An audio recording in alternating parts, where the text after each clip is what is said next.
Hello everyone and welcome back to another new Essential Album video.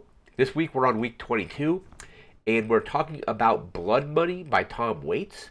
First released May 7th, 2002. Some notable tracks on this album include Misery is the River of the World, All the World is Green, God's Away on Business, and Calliope. Hopefully I'm pronouncing that last one correctly. But yeah, this is an excellent album by Tom Waits. I actually have it here on CD. Yeah, just a great album from him. So you got the front there, you got the back, and then you've got the art book or the little the liner notes. We actually just pull those liner notes out. They're kind of tucked away. Has some really cool artwork on them. So you got that. When you see the cover normally, you're obviously looking at the cover that way. But yeah, this, or if you see it on streaming, you're not really going to see the artwork and the really cool photography. Great liner notes. Like the lyricism on this album from him is incredible. So you got like stuff like that, and it's not necessarily his best album, but it's one of my favorites. Like I think it's easily up in my top three. I think I would say probably Rain Dogs probably being the best, and then I really like Mule Variations, and then probably Blood Money right after that. So let me get to my notes here, and we have a couple. Be sure you got them typed up, some quotes about the album and things like that. Let me just pull this notebook open. Like we said earlier, first released May 7th, 2002. This is his 15th studio album. And the really weird story of how I ended up even knowing who Tom Waits is, I guess I saw him in Mystery Men first, but didn't really know who he was or anything like that. I think Mystery Men was like 1999. And I think I'm remembering the movie correctly. He creates like the non-violent weapons in that movie. So he creates like a thing called like the blade thrower, and that's the only one I kind of remember. But I believe that character was played by Tom Waits in that film. Let me actually just make sure. I think I'll look that up really quick. So it's Tom Waits.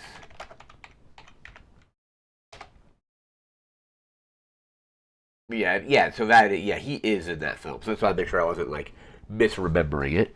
But anyway, back to the note. So that was probably back to their notes. But that was probably the first time I maybe had seen him in anything. And the way I was actually introduced to his music or knew about his music, oddly, really weirdly, was from an episode of American Chopper. Like, there was an episode, I don't remember what season or even like, it may have been like, it was probably 2002, it was between 2002 and 2004. I don't remember exactly when. Um, but maybe even later than that. I'm not really sure. But they were working on a blues music inspired bike. I think it was like Mike was the one that was working on it, or he was the one that actually had the idea for it. And I remember Paul Jr. was like helping him like fabricate it and build it. And I remember there was like a bit where Paul Jr. was talking to Paul Sr. about something. He's like, hey, I want to build this bike with Mike, but I don't want to build it for him. Like basically, I think he just didn't want to be basically just fabricating it and Mike not really doing anything. But anyhow, they built the bike, they got it all painted up, and they're looking at it. It's all like I think it was like Paul Jr., Mike, and Paul Sr. They were looking at this bike, and I think there was like a cat on the bike. And Paul Sr. I think asked Mike what the cat represented, and he's like, "Oh, that's a." I put that in there for Tom Waits, who's got this really kind of raspy, bluesy kind of voice, or however he described it. And then I'm like, I'm gonna like maybe like look that artist up, and then kind of became a fan of his kind of like ever since like hearing about that on that episode of American Chopper. Also, I've mentioned on this series and some of the other music album series, the restaurant I used to work at, and a lot of this restaurant, the kitchen, we went through a lot of phases musically of what we were into.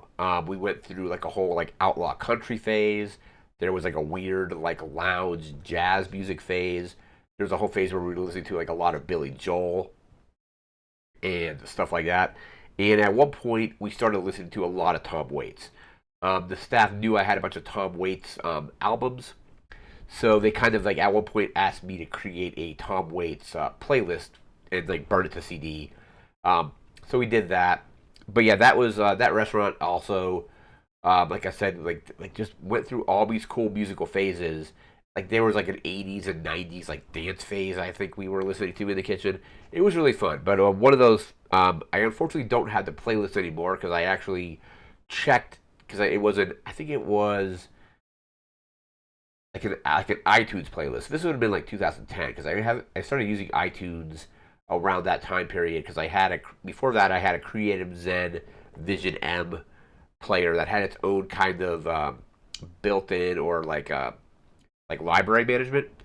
So I didn't have any playlist saved for that, and then I think I created the Tom Waits playlist on iTunes. But unfortunately, when I loaded it up on my phone, it's now just empty. I think it was there, and then maybe the playlist got corrupted or like erased or something. I don't remember when exactly. But anyway, so that's kind of my history with how I started listening to Tom Waits. So back to Blood Money. So this album is written by Tom Waits and his wife Kathleen Brennan. They wrote a bunch of the music for this album for the play. I'm going to pronounce this Woyzneck. I think it's Woyzneck. So, and I think Tom Waits had worked with the director and that was an opera, with the opera right before that called Alice. So basically, both Alice and Blood Money have a simultaneous release date. So they both came out at the same time, and I think Alice is music from that opera. So there's the opera Alice, which Tom Waits worked on, and then this Woyzneck, or however it's pronounced.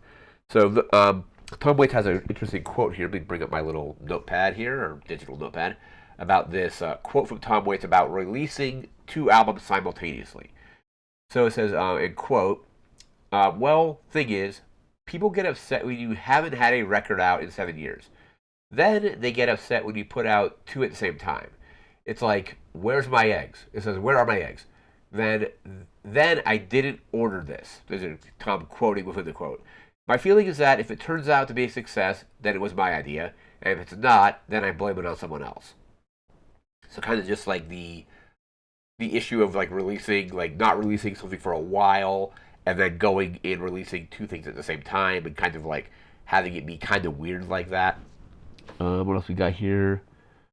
One interesting thing about this album is there's a couple tracks that feature the instrument known as the calliope. I hope I'm pronouncing that correctly.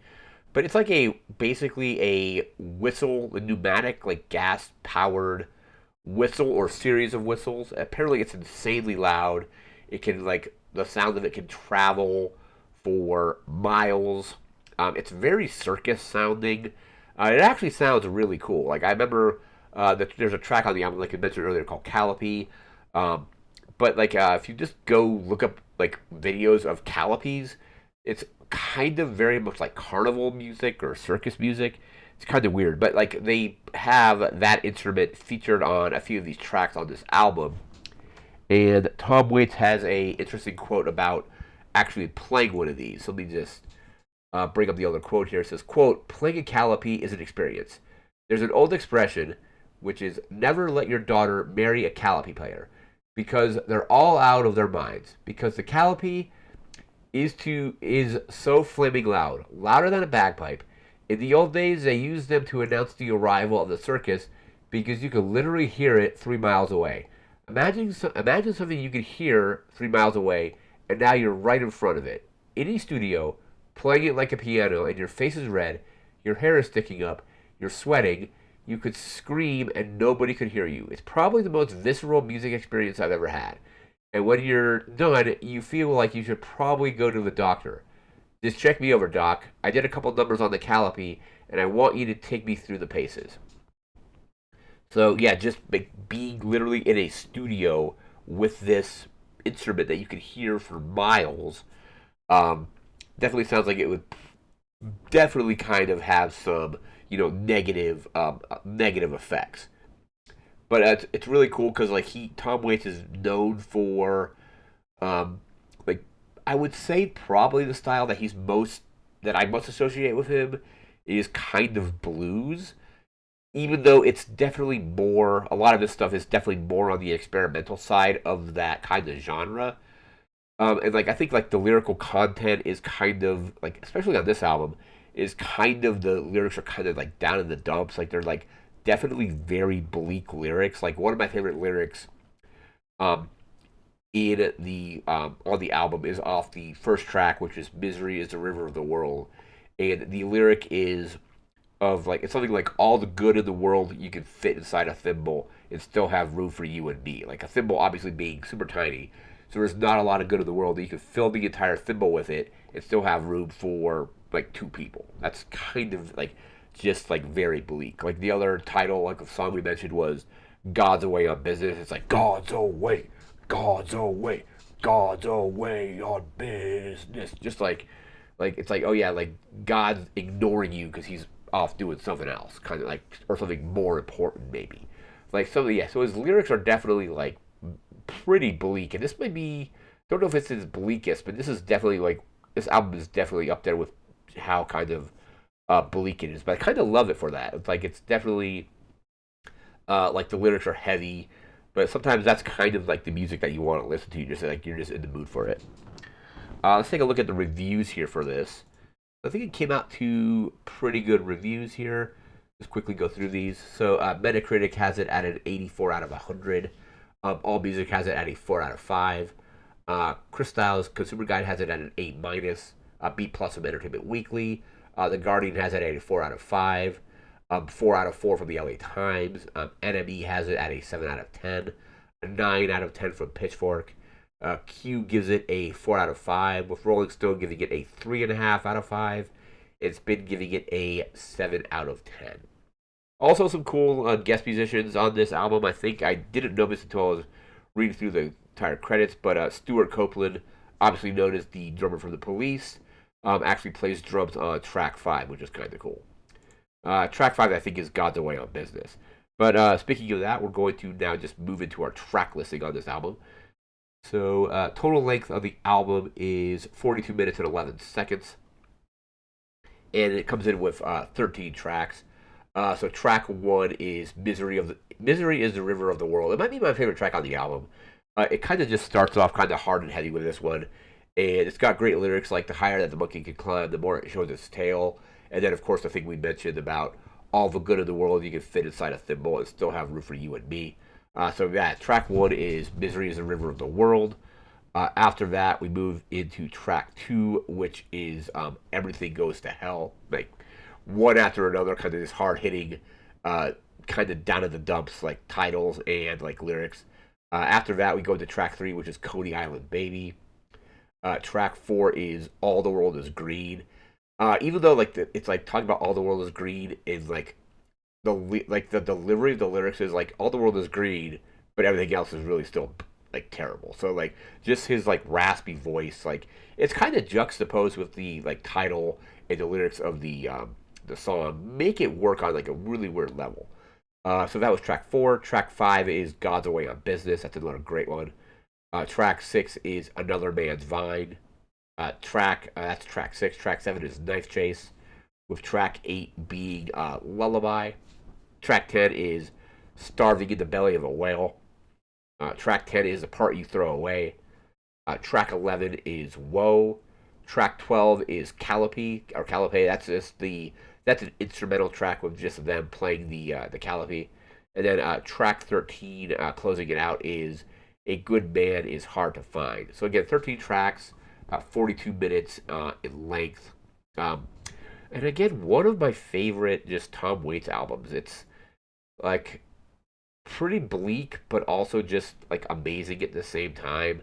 His lyricism in a lot of these songs is incredible, and just kind of weird and experimental instrumentation, especially with stuff like the Calliope, where like you don't generally like see those on a lot of like albums. Like he said in that quote, like the thing can reverberate from or like you can hear it for miles. So playing it, like I don't think you're gonna have a lot of places where you're going to really be able to like play one of those on like an album. Generally, I kind of want to listen to see if there's any more albums that feature that instrument, because it does have this like distinct, unique, like almost like I said in the quote, the circus would come to town and they would announce it by having this because like a picture of it, I see that some of them they were on wheels, so it was like you could don't know if you would drive it necessarily, but it was like it had wheels, so you could basically like play it and travel with it.